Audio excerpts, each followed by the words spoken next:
BBC Bangla আপনাদের স্বাগত। আজ আপনাদের সাথে লন্ডন স্টুডিও থেকে আছি মানসী বড়ুয়া, আর ঢাকায় আমার সাথে থাকছেন আকবর হোসেন।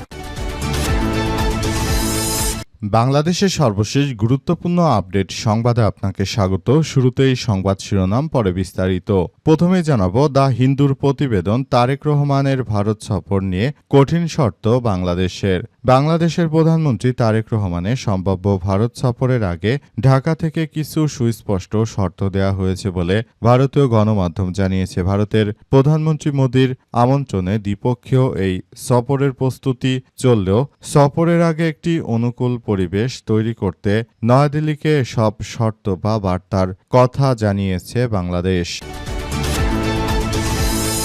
এরপর জানাবো সিলেটে ট্রিপল মার্ডার ঘিরে রহস্যর জট, সিআইডির তদন্ত চায় পরিবারের সদস্যরা। সিলেটে বহুল আলোচিত ট্রিপল মার্ডারের যে ঘটনা ঘটেছে, এই ঘটনায় প্রকৃত অপরাধীদের গ্রেপ্তার, নিরপেক্ষ ও স্বচ্ছ তদন্ত এবং অপরাধীদের দৃষ্টান্তমূলক শাস্তির দাবি জানিয়েছে নিহতের পরিবারের সদস্যরা। এদিকে বৈষম্যবিরোধী ছাত্র আন্দোলনের নেতা মাহাদি সহ গ্রেপ্তার ৩। লোডশেডিং, বিদ্যুতের দাম বৃদ্ধি, গ্যাসের সংকট নিরসন, দ্রব্যমূল্যের অস্বাভাবিক মূল্যবৃদ্ধির প্রতিবাদে বিক্ষোভ মিছিলের প্রস্তুতিকালে হবিগঞ্জে বৈষম্যবিরোধী ছাত্র আন্দোলন বা বৈআসা সদস্য সচিব মাহাদি হাসান সহ ৩ জনকে গ্রেপ্তার করেছে পুলিশ। আজ বিকাল ৫:৩০টার দিকে কোর্ট মসজিদের সামনে থেকে তাদের আটক করে পুলিশের সদস্যরা। এবারে জানাবো আইনের খসড়া অনুমোদন, র‍্যাব বিলুপ্ত করে হচ্ছে এসআরবি, স্পেশাল রেসপন্স ব্যাটালিয়ন বা এসআরবি আইনের খসড়া অনুমোদন করে মন্ত্রিসভা। এর মাধ্যমে বিদ্যমান র্যাপিড অ্যাকশন ব্যাটালিয়ন র‍্যাব বাদ দিয়ে পুলিশ বাহিনীর আওতায় স্পেশাল রেসপন্স ব্যাটালিয়ন বা এসআরবি নামে নতুন একটি বিশেষায়িত ইউনিট প্রতিষ্ঠার বিধান করা হয়েছে। এবং সর্বশেষ জানাবো রাস্তায় ফেলে গিয়েছিল স্ত্রী সন্তানরা, সেই প্রবাসী জামালের মৃত্যু হয়েছে। টাঙ্গাইলের সখীপুরে গভীর রাতে রাস্তায় ফেলে রাখা অসুস্থ প্রবাসী জামাল উদ্দিন ৫৫-র মৃত্যু হয়েছে। জানা গেছে জামাল উদ্দিন ৫৫ তিনি মূলত তার স্ত্রী ও সন্তানদেরকে নিয়ে তিনি এমন একটি জায়গায় থাকতেন, সেখানে তার শ্বশুর বাড়িতেই তিনি সারা জীবন বিদেশ থেকে আয় করে সব টাকা স্ত্রীর হাতে তুলে দিতেন।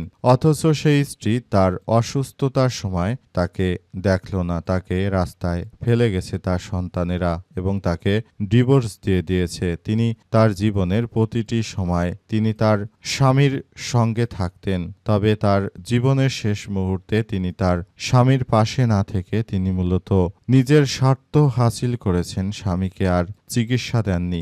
গভীর রাতে তাকে রাস্তায় ফেলে গিয়েছিল সন্তান এবং তার স্ত্রী মিলে। অবস্থায় এটি টেলিভিশনে এই প্রতিবেদনটি উঠে এসেছিল।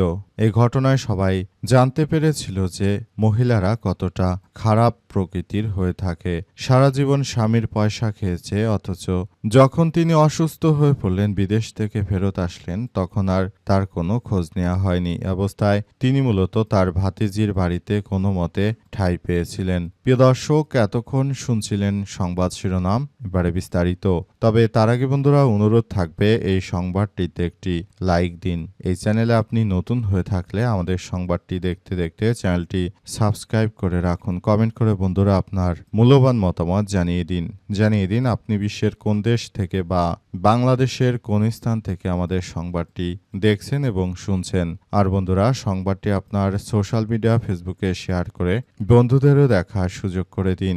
গাজা যুদ্ধে আপনি যদি নিরীহ ফিলিস্তিনিদের ভালোবেসে থাকেন বন্ধুরা, কমেন্টে ইয়েস লিখে পুরো বিশ্ববাসীকে আমাদের এই তাজা আপডেটটি দেখার সুযোগ করে দিন। আর বন্ধুরা গাজা যুদ্ধে আপনি যদি নিরীহ ফিলিস্তিনিদের ভালোবেসে থাকেন, দেখতে থাকুন আমাদের এই লেটেস্ট আপডেট সংবাদ, এবারে বিস্তারিত। দ্য হিন্দুর প্রতিবেদন, তারেক রহমানের ভারত সফর নিয়ে কঠিন শর্ত বাংলাদেশের। বাংলাদেশের প্রধানমন্ত্রী তারেক রহমান তিনি ভারত সফরে যাবেন নরেন্দ্র মোদী, তাকে বেশ কয়েকবার সফরের আমন্ত্রণ জানালেও তারেক রহমান কিন্তু ভারত সফরে যাননি। তবে কী কারণে যাননি সেটি এবার কিছুটা হলেও জানা গেছে যে বিএনপির পক্ষ থেকে বা বাংলাদেশের সরকারের পক্ষ থেকে বলা হয়েছে যে পালিয়ে থাকা স্বৈরাচারী ফ্যাসিস্ট শেখ হাসিনাকে যতক্ষণ না পর্যন্ত তারা ফেরত দিচ্ছে ততক্ষণ পর্যন্ত মূলত বর্তমান যিনি সরকার প্রধান রয়েছেন তিনি আসলে ভারতে সফরে যাবেন না। তারেক রহমান তিনি মূলত ভারতে সফরে যাবেন না। আর ভারত থেকে যতই প্রচেষ্টা চালাক না কেন আমরা সাধারণ জনগণ হিসেবে মনে করি তারেক রহমানের ভারত সফরে যাওয়া কখনোই উচিত হবে না। কারণ এই ভারতের হিন্দুত্ববাদীরা কখনোই মুসলিমদের ভালো চায় না। যেহেতু শেখ হাসিনাকে তারা কোন প্রক্রিয়ার মধ্য দিয়ে আশ্রয় দিয়েছে সেটি ভারতই খুব ভালো বলতে পারবে। তবে এ মুহূর্তে তারেক রহমানের জীবনের নিরাপত্তার বিষয়টি বিবেচনা করে তার ভারতে না যাওয়ার সিদ্ধান্তই উত্তম। তবে বিএনপির পক্ষ থেকেও বিষয়টি পরিষ্কার করে বলে দেওয়া হয়েছে যে যতক্ষণ পর্যন্ত শেখ হাসিনা সহ হাদির খুনিদের ফেরত না দিচ্ছে ততক্ষণ পর্যন্ত ভারতে যাবেন না তারেক রহমান। তিনি একদম উচিত কথা ভারতকে চপেটাঘাত করে দিয়েছেন। এজন্য ভারতের এই দালাল পত্রিকাগুলো লিখতে শুরু করেছে যে ভয়াবহ এই বিপর্যয় পরিস্থিতির জন্য আসলে কে দায়ী। বর্তমান সময়ে এই পরিস্থিতির জন্য ভারতই দায়ী, কারণ তারা শেখ হাসিনাকে একটি পলাতক আসামিকে তারা জায়গা দিয়ে রেখেছে বলে মনে করে বাংলাদেশের সরকার। সিলেটের ট্রিপল মার্ডার ঘিরে রহস্য জট, সিআইডির তদন্ত চায় পরিবারের সদস্য। বেশ কয়েকদিন আগে সিলেটে ৩ জনকে গলা কেটে হত্যা করা হয়েছে। জানা গেছে ওই বাড়ির যে গৃহ পরিচারিকা বা কাজের মহিলা তার প্রেমিকা মূলত ওই বাড়িওয়ালার স্ত্রী এবং ওই গৃহ পরিচারিকাকেও গলা কেটে হত্যা করে। এই ঘটনার মধ্য দিয়ে পুরো সিলেট অঞ্চলে এক পরিস্থিতি থমথমে অবস্থা বিরাজ করে, কারণ একটি বাসার মধ্য ঢুকে এভাবে সাধারণভাবে তাদেরকে কুপিয়ে পিটিয়ে জখম করে হত্যা করা যে ঘটনাগুলো ঘটেছে সেটি আসলে কোনোভাবেই গ্রহণযোগ্য হতে পারে না। আসলে দেশে কি শুরু হয়েছে? দেশ জুড়ে খুন খারাপি, হত্যা, রাহাজানি, সন্ত্রাসী এমন কোনো ঘটনা নেই যেটি বর্তমান সময়ে না ঘটছে। বর্তমান সময়ে যেভাবে বিপর্যয়কর ঘটনাগুলো ঘটছে এখান থেকে আমাদেরকে বেরিয়ে আসতে হবে, তাছাড়া আর কোনো বিকল্প উপায় থাকতে পারে না। এই মুহূর্তে সবাইকে আমরা বলে দিতে চাই যে বর্তমান সময়ে সরকার আসলে এই কার্যক্রমই চালাচ্ছে যাতে করে দেশের অভ্যন্তরে আর কোনো এই ধরনের যেন ঘটনাগুলো না ঘটে। প্রতিনিয়ত সেই বিষয়টি খুবই গুরুত্ব সহকারে দেখতে হচ্ছে। সবাইকে আসলে বলে দিতে চাই যে আপনারা আসলে যার যার জায়গা থেকে এই পরিস্থিতিগুলো খুব সুন্দরভাবে সমাধান করুন। বৈষম্যবিরোধী ছাত্র আন্দোলনের নেতা মাহাদি সহ গ্রেপ্তার ৩। লোডশেডিং, বিদ্যুতের দাম বৃদ্ধি, গ্যাসের সংকট নিরসন ও দ্রব্যমূল্যের ঊর্ধ্বগতি, অস্বাভাবিক দাম বৃদ্ধির প্রতিবাদে বিক্ষোভ মিছিলের প্রস্তুতিকালে হবিগঞ্জে বৈষম্যবিরোধী ছাত্র আন্দোলনের বইয়াছা সদস্য সচিব মাহাদি হাসান সহ ৩ জনকে আটক করা হয়েছে। আজ বিকাল ৫:৩০টার দিকে কোর্ট মসজিদের সামনে থেকে তাকে আটক করে পুলিশ। আটককৃতরা হচ্ছেন নেতা মির্জা সুমন ও রাকিব। এদিকে বিক্ষোভ মিছিল ডাকা হলেও মাহাদি সহ ৩ জন ছাড়া আন্দোলনকারীরা অন্যদের কোর্ট মসজিদ এলাকায় দেখা যায়নি। এর আগে রোববার সর্বস্তরের ছাত্র জনতার ব্যানারে বিক্ষোভের ডাক দেওয়া হয়। সদর মডেল থানার ওসি জাহিদুল জানান যে সদস্য প্রশাসনের অনুমতি ছাড়াই তারা যে ধরনের কার্যক্রম আসলে শুরু করেছিল সেটি আসলে খুবই ভয়াবহ এক বিপজ্জনক পরিস্থিতির মধ্যে পড়ে যায়।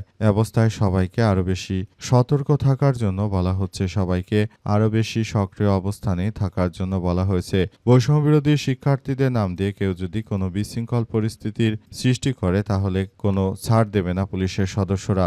এমনিতে দেশে নানা রকম সংকট প্রতিনিয়ত দেখা যাচ্ছে, এরপর আবার বৈষম্যবিরোধী ছাত্র আন্দোলনের নাম দিয়ে নতুন করে যদি দেশের অভ্যন্তরে তারা বড় ধরনের কোনো ঘটনাগুলো ঘটায় সেক্ষেত্রে আরও এক ভয়াবহ বিপর্যয়কর পরিস্থিতির সৃষ্টি হতে পারে। এটি থেকে সবাইকে বের হয়ে আসতে হবে। অবস্থা চলতে থাকলে আরও ভয়াবহ এক বিপর্যয়কর পরিস্থিতির সৃষ্টি হতে পারে। সেখান থেকেই মূলত নতুন করে এই সমস্যাগুলো খুব সুন্দরভাবে কার্যক্রম চালাতে হবে যাতে করে এই ধরনের ঘটনাগুলো আর না ঘটে। সেটি সবার জন্য খুবই এক গুরুত্বপূর্ণ অধ্যায় হিসেবে দাঁড়িয়েছে। সবাইকে বিষয়গুলো নিয়ে খুব গুরুত্ব সহকারে কার্যক্রম চালিয়ে যেতে হবে, তাছাড়া আর কোনো বিকল্প হতে পারে না। বর্তমান সময়ে যে ধরনের ঘটনাগুলো ঘটছে সেখান থেকে আসলে বেরিয়ে আসা ছাড়া আর কোনো বিকল্প হতে পারে না। দেশের অভ্যন্তরে এই মুহূর্তে যে ধরনের ঘটনাগুলো ঘটছে সেটা আমাদের সবার জন্য খুবই এক দুঃখজনক ঘটনা হিসেবে আবির্ভূত হচ্ছে। র্যাব বিলুপ্ত করে নতুন এসআরবি নামে স্পেশাল ফোর্স নামে আরেকটি বাহিনী গঠন করা হচ্ছে বলে আজ মন্ত্রিসভায় এই অনুমোদন দেওয়া হয়েছে। এখন থেকে আর র্যাব নামে কোনো সংগঠন বাংলাদেশে থাকবে না, কারণ এই র্যাবের সদস্যরা বিভিন্ন গুম খুন সহ মানবতা বিরোধী অপরাধের সঙ্গে যুক্ত থাকার কারণে মূলত বিষয়গুলো আসলে সেভাবেই হচ্ছে। বিষয়গুলো খুব গুরুত্ব সহকারে দেখভাল করতে হচ্ছে অবস্থায় সবাইকে আরও বেশি সতর্ক অবস্থানে থাকার জন্য বলা হচ্ছে। নতুন করে আবারও এই ধরনের ঘটনাগুলো আসলে ঘটতে শুরু করেছে। দেশটাকে এক মগের মুলুকে পরিণত করা হয়েছে। এখান থেকে সবাইকে আরও বেশি সতর্ক থাকার জন্য বলা হচ্ছে, যাতে করে ভবিষ্যতে কেউ যেন গুম খুনের মতো ঘটনার সঙ্গে ফেঁসে না যায়, সেটি এখনই নিশ্চিত করতে হবে।